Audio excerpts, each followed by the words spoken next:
What's up, family? It's your boy Daniel James II, and I'm your host right here on Black Voices on the Hill. Black Voices on the Hill is a podcast and radio show for the culture. We center Black lives, amplify Black stories, and enhance the Black experience at Cornell, Greater Ithaca, and beyond. This morning is a Beyond episode. Black Voices is on the Hill is brought to you by WVBR News. To see what more new and upcoming episodes for other Ithaca news, follow Black Voices on the Hill on Instagram or visit us at wvbr.com/Black Voices. And be sure to subscribe to us after this episode. Listen, y'all, this morning is a top-notch morning for me. I can't even believe it right now. As many of you know, I'm from South Carolina. And so this morning, I am truly honored by the opportunity to talk to none other than the congressman that has represented the 6th District of South Carolina since 1993. I have none other than the current House Majority Whip in the United States Congress, none other than Congressman James E. Clyburn. Welcome to the show. Good afternoon, Congressman Oh, thank you Clyburn. very much for having me. Thank you for being here, sir. Thank you so much. This is just a true honor. I sort of wanted to start off asking you, Congressman Clyburn. We've been in this pandemic for about year now, a little over a year now. And it's also been about a year since the murder of George Floyd being gunned down in Minnesota. As we speak, Derek Chauvin, the police officer responsible for it, is on trial. I just want to know, because I know you've seen this throughout your lifetime, just us being, killed and the genocide, etc. I want to know, what are your thoughts concerning the situation? Do you think he will be found guilty, and what are the other implications if he's not found guilty of this? Well, thank you very much for having me. I always maintain that you have to be instructed by history, and if I'm instructed by history, the chances are he will not be convicted. I think history, when facts like this unfold, the best one would expect would be a hung jury. But that's the rule that I follow.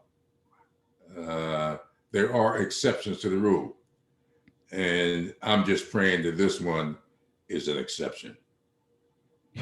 Praying that this was an exception. I definitely am hopeful as well.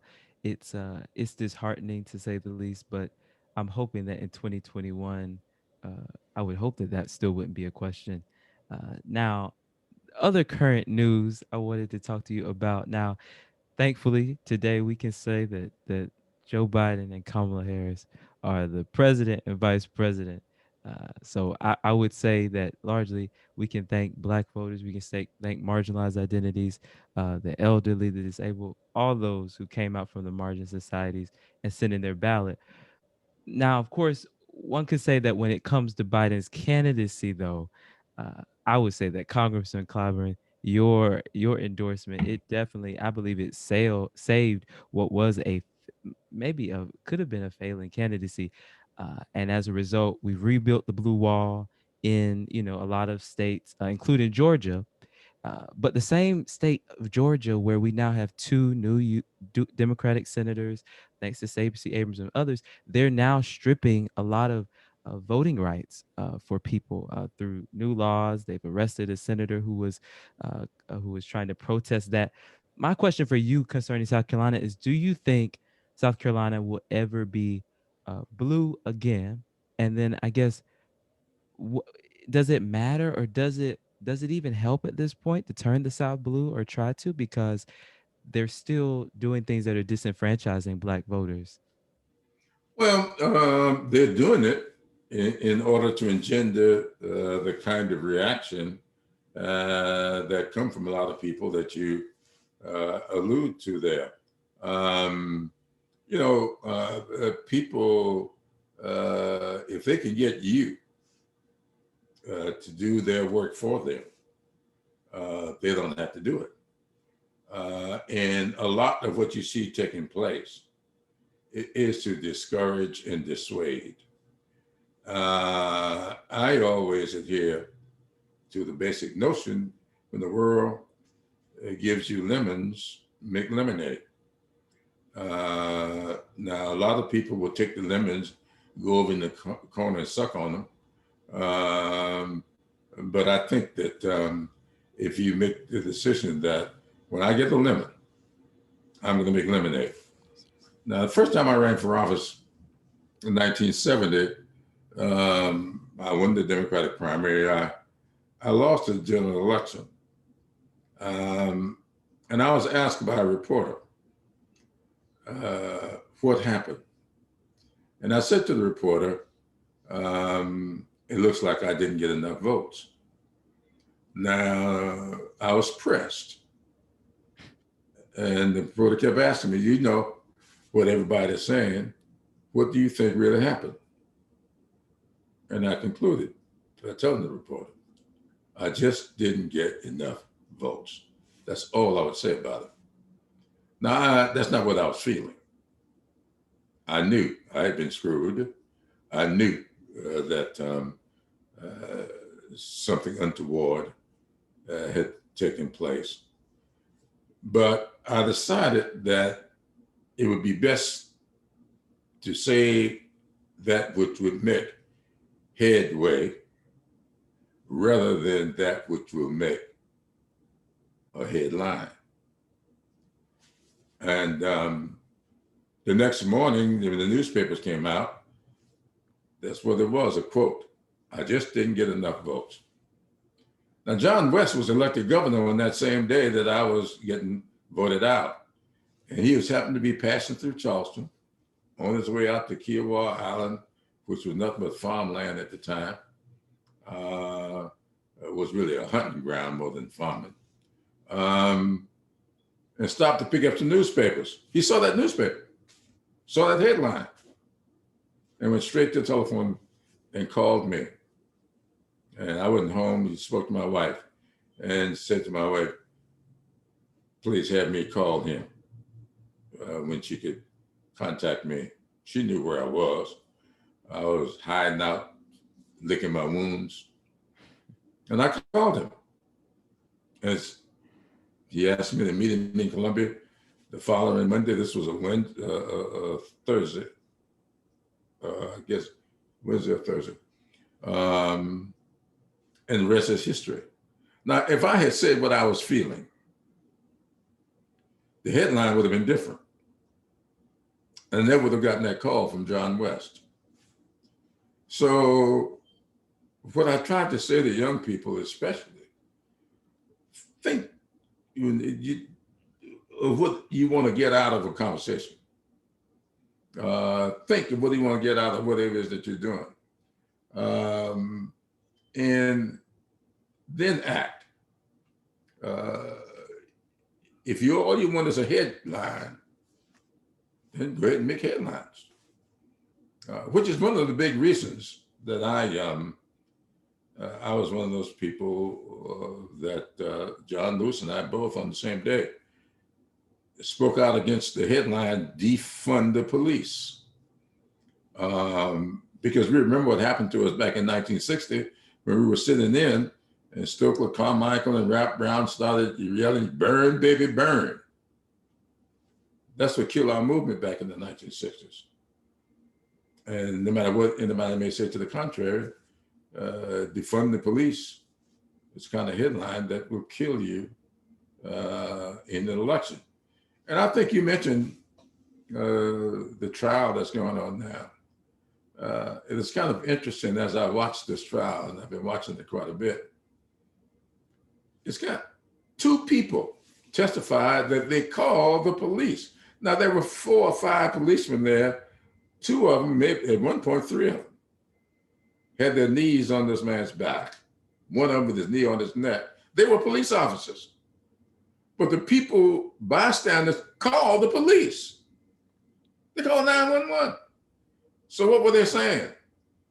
They said, well, there's some good police officers back there somewhere that need to come out here because there's some bad police officers out here.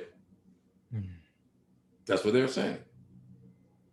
So if they did not have faith and confidence in the police, Why would they call the police officer on other police officers?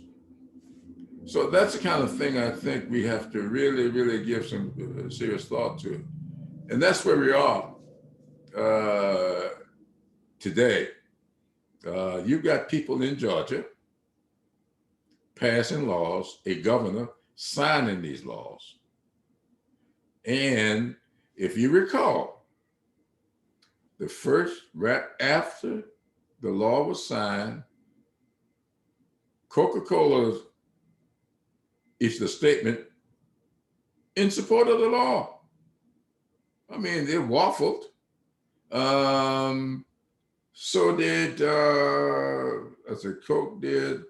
I, I don't know what Home Depot did, but Delta Airline and Coke made. Look at the headlines today. Right. Oh no. Why? Because we had a uniform reaction. We said, we don't care if you're corporate America. And we don't care how many buildings you may name, because Delta just named a building for Andy Young. That was not going to buy them goodwill when you're taking the vote away and you're supporting what they're doing.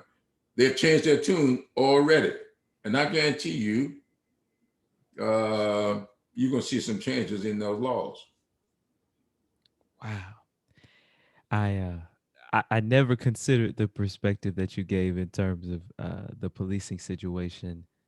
Us calling, I always found that counterintuitive, sort of just if I didn't trust the police to some degree, I guess I might call. Well, part of the reason too might be Congressman Clyburn. Or what do you think about this? I mean, when it comes to this reimagining public safety piece, uh, I've just thought if we had another body in place or something that was still something along the lines of a community watch, or I mean, that was capable of protecting the community, maybe we wouldn't need to do that anymore.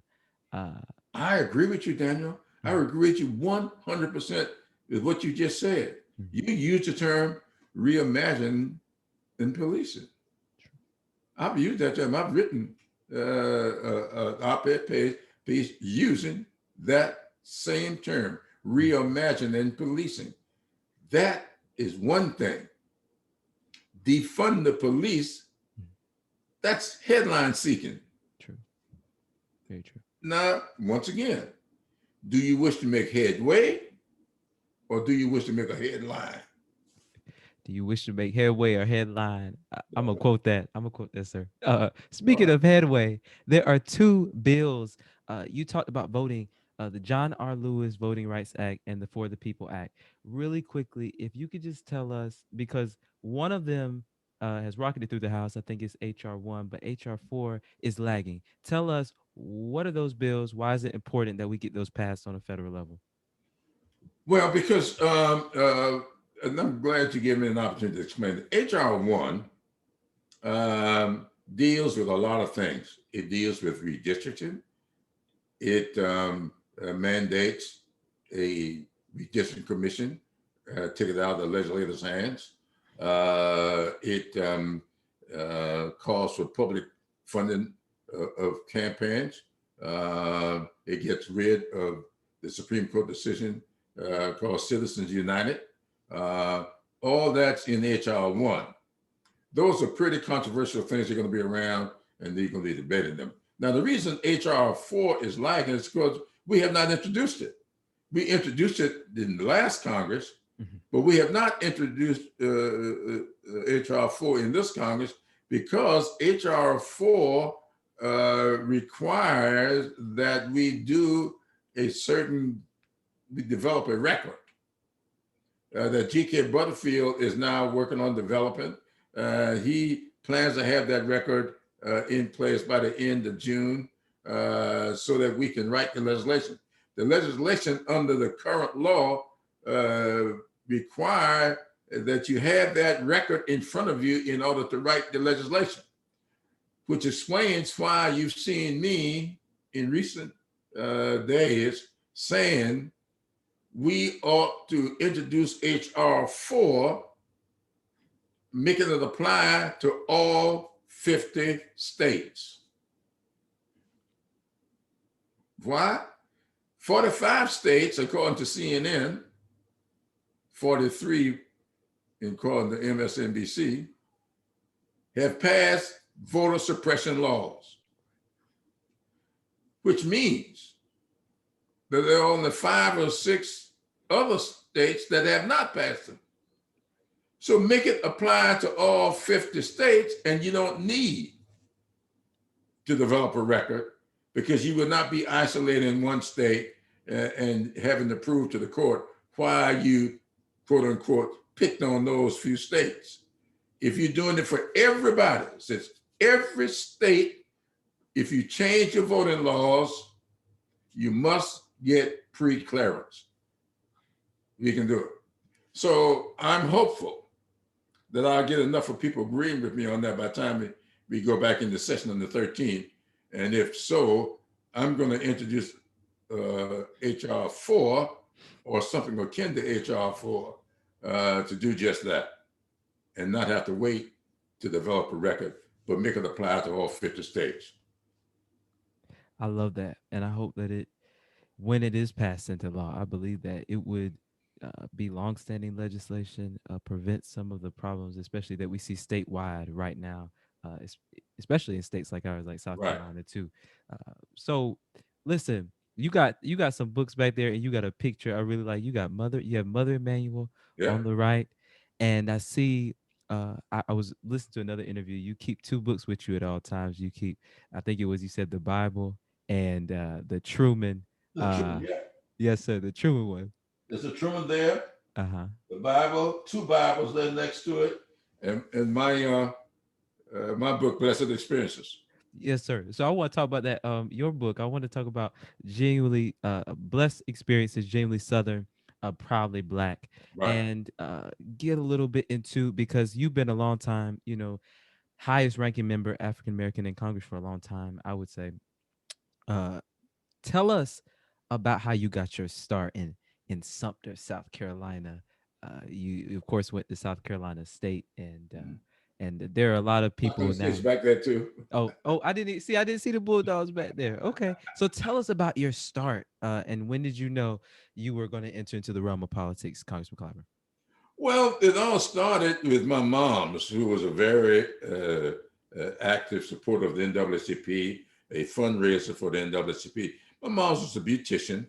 My dad was a minister who was very active. He believed in voting, registering to vote. He there was a sticker. We had a front door and paste on our front door, right by the knob. If you walked in our front door, there's a little circle there saying, "I am registered. Are you?" That was on our door for as long as I could remember. So my dad knew Reverend J. A. Lane, who was over in Somerton organizing for what became Briggs v. Elliott, which became one of the cases known as Brown v. Board of Education. And my dad used to pray for Reverend J. A. Lane and the people of Somerton or Clarendon County every morning. And so I got active in the NAACP Youth Council. And I went to this meeting. The meeting was held at, it was a Emmanuel United Methodist Church in Sumter. I think I must have gone to the bathroom or something, but I came out of that meeting and they told me I was the president.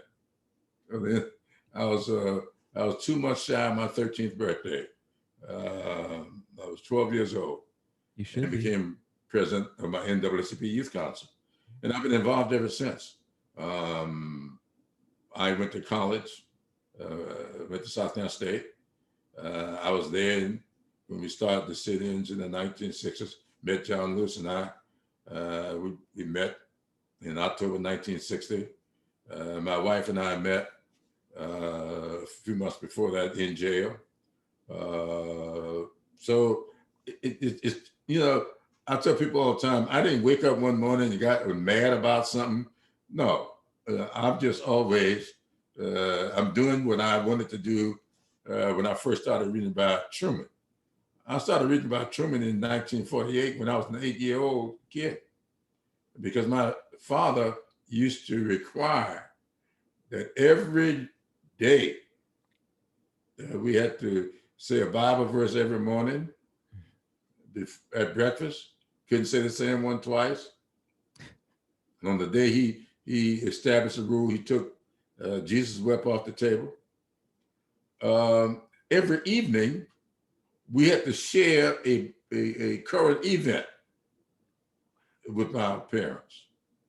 Before going to bed, you had to share a current event.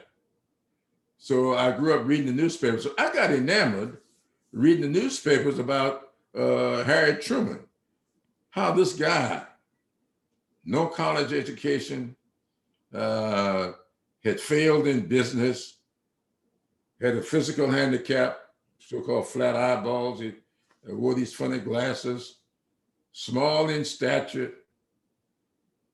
How could he defeat Thomas Dewey, this very wealthy scion from New York, and this little unimpressive guy from Missouri beat him? Well, I started studying Truman, and I still study Truman. And I tell people all the time when they question me about something, I say, I ask myself two questions a lot. What would Jesus do? And then I ask, what would Harry do? So that's just the kind of way I live my politics. I absolutely love that, and from my understanding, I think Truman, as a president, had the lowest net worth. I think he had. He Yeah, was not. He was one of the only presidents that's not a millionaire, which really spoke to me just from a. sure. And when Truman left office, Mhm. uh, he didn't, Truman used to walk from his house to his library by himself every day. He didn't have bodyguards all around. It was just him walking down to the Truman Library where he had his office. And when the library closed, he would walk home. You know, and I don't know, it's just something about Harry Truman. And Harry Truman, the his nickname, they would call him "Give Him Hell Harry," and he says, "I never give anybody hell. I just told the truth, and they thought it was hell." And that's the kind of guy he was. And he integrated the armed services with the executive order. A lot of people think that Congress integrated the armed services. No, no, no. The Congress wouldn't do it. Roosevelt wouldn't do it. Franklin Roosevelt. I tell people. In fact, I was doing an interview this morning, and I told the guy, "You're talking about Roosevelt. Roosevelt was a great president, but not for black people. He was not a great president for black people." And so a lot of my white friends get upset when I say that, but it's the truth. So I tell them all the time, there's something to be said for getting beyond the promise. I'm beyond the promise, so I say what I damn well please. That's right. It's Congressman Clyburn. Uh, and I say too. I've heard you say it before, and it's very true. Roosevelt gave us the New Deal, but we need the fair deal. We need a fair deal. As we And need the fair Truman, deal. that was Truman's thing, Yes, sir. the fair deal. Mhm. Be gonna be fair. And I'll tell you a tall tale. It may have happened. I haven't seen it. We have also debate going on now about the filibuster. Right. If you go back and you'll see uh, the filibuster was not used against Roosevelt. And Roosevelt was our longest serving president. Mhm. Harry Truman, one of the shortest serving presidents, not the shortest because he served more than one term. He finished out Roosevelt's term and then ran in 1948 and got elected on his own. So he didn't serve two full terms. So he was not near. He served about half the time Roosevelt did. But every time you look around, they were filibustering his laws. He had 3 civil rights laws that were filibustered. Truman did. I'll tell you one of those interesting. I got another little book that's around here. It's a little book about the big as your hand. It's called The Wit and Wisdom of Harry Truman. Mm-hmm. And Truman, this is one of my great stories. Thurman from South Carolina, Senator Strom Thurman, hated Truman.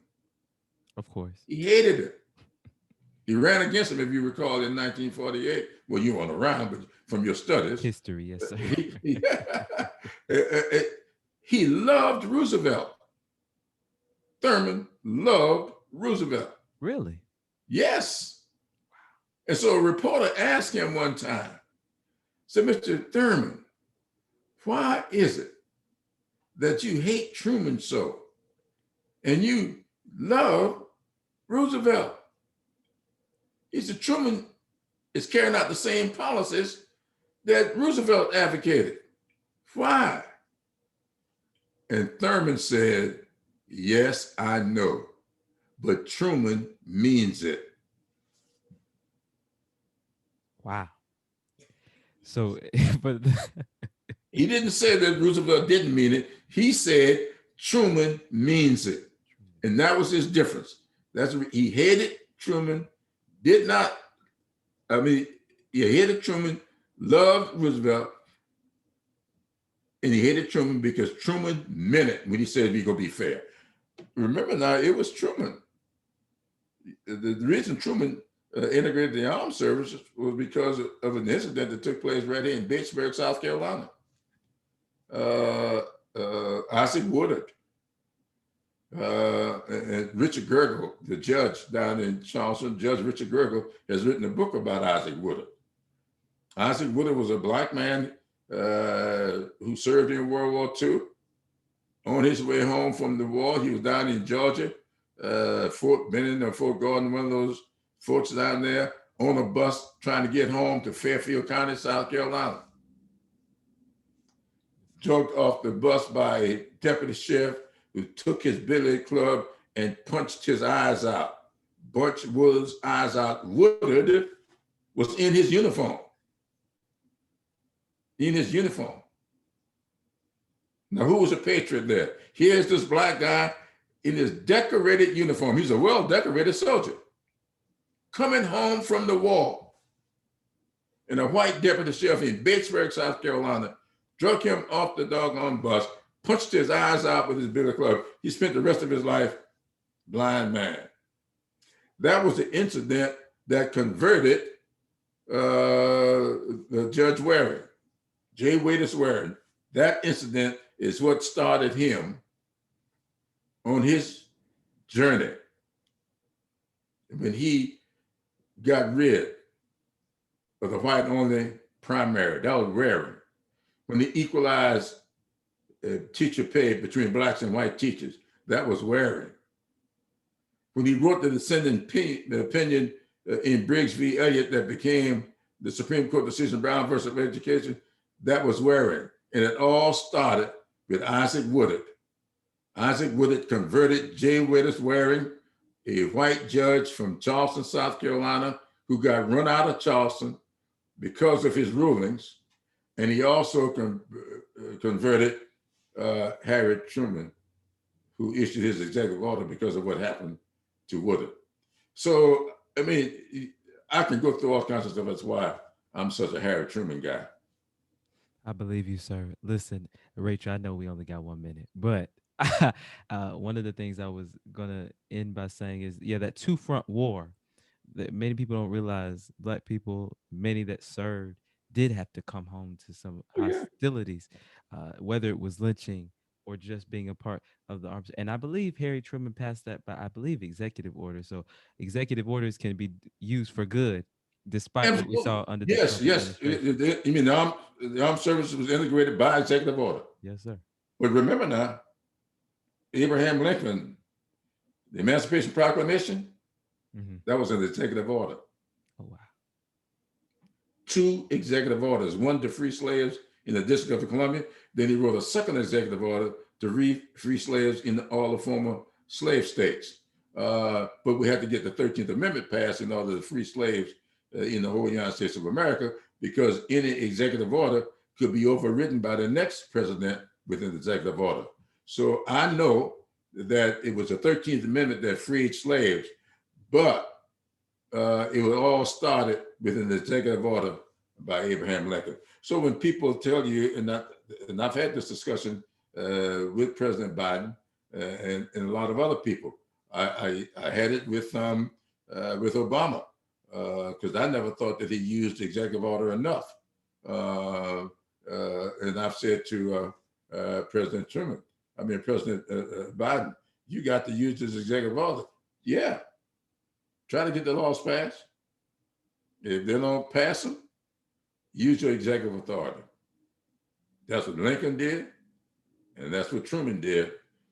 And I'm looking forward to Biden doing the same thing if these people continue to be recalcitrant. Congressman Clyburn, thank you so much for your time today. My question was going to be about Dr. Emily Clyburn, but just so y'all know, she's absolutely amazing as well. I know we just had Women's History Month, and yeah, I know that she had a great impact on your life. Any closing words before we close out? Well, thank you for remembering Emily. Yes, she did have a tremendous impact. We spent 58 years as husband and wife. And Emily, there are little things that she said to me along the way, little notes that she would leave me. Because I'm, so argumentative, sometimes she didn't want to talk to me because she didn't want an argument. But she would write me a letter. It was nothing for me to come home and find a letter on my pillow from her telling me what she thinks. Now, I never told her much, but I always did everything she said. But I tried to frame it so it looked like I thought of it. That's some marital advice right there. Y'all, it's been Congressman James Clyburn, House Majority Whip. Thank y'all for tuning in today. And remember to be unapologetically black, my people. To see when more new and upcoming episodes of Black Voices on the Hill, follow Black Voices on the Hill on Instagram. Shout out to my executive producers, Mike Sykes and Grace Fairchild. Peace out, everybody.